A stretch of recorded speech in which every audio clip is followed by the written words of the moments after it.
Resimen Azov kembali dalam jumlah yang lebih besar di Mariupol, Ukraina. Mariupol merupakan salah satu kota yang berada di Ukraina menjadi sasaran serangan Rusia. Dalam video yang diunggah di beberapa channel YouTube, serangan diberikan resimen Azov di berbagai tempat. Ledakan demi ledakan terjadi dalam waktu yang berdekatan. Disebutkan pada keterangan unggahan, mereka menggunakan peralatan penjajah di Mariupol.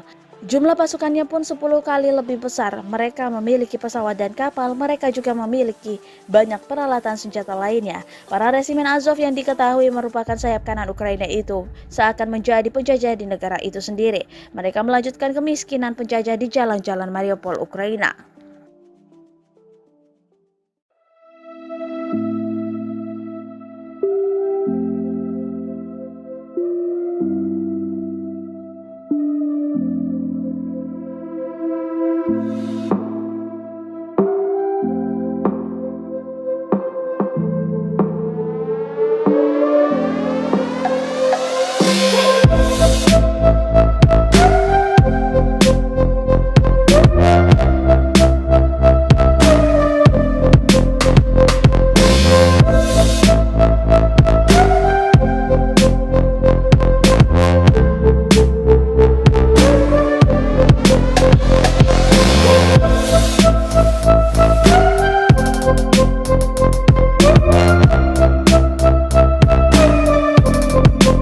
Terima kasih sudah nonton.